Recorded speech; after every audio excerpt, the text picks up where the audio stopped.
হেরে যাবে। তো এখানকার পার্টিসিপেন্টদের 5 মিনিট সময় দেওয়া হয়, আর এই 5 মিনিটের ভেতরে তাদের ফিনিশ লাইনে পৌঁছাতে হবে। আর এবারের গেমটা পরিচালনা করবে এই রোবোটিক পুতুলটা। তো টাইমার অন হবার সাথে সাথেই খেলা শুরু হয়ে যায়। পুতুলটা পেছনে ঘুরে গ্রিন লাইট বলতেই সবাই এগোতে শুরু করে।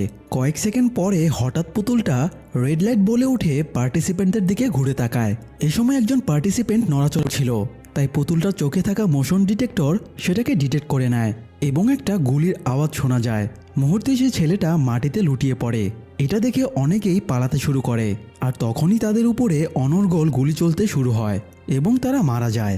এবার সবাই বুঝতে পারে তারা গেমটা যতটা সহজ ভেবেছিল মোটেও ততটা সহজ না। যত বেশি প্রাইজ তত বেশি রিস্ক। যাই হোক, খেলার নিয়ম অনুযায়ী কেউ খেলা শেষ না করে বের হতে পারবে না, তাই বেঁচে থাকা পার্টিসিপেন্টরা খেলা চালিয়ে যেতে থাকে। এদিকে গিহান একজনের নিচে চাপা পড়ে আর বের হতে পারছিল না। পেছন থেকে সাংউ তাকে বলে এই খেলায় বাঁচতে হলে তাদের নির্ধারিত টাইমের ভেতরে ফিনিশ লাইনে পৌঁছাতে হবে, না হলে তারা এমনিও মারা যাবে। সে গিহানকে টিপস দেয় সে যেন কোনো একজনের পেছনে দাঁড়িয়ে তার আড়ালে এগোতে থাকে, তাহলে সে পুতুলের মোশন ডিটেক্টর থেকে বেঁচে যাবে। তো সাংউর টিপস অনুযায়ী গিহান এগোতে শুরু করে।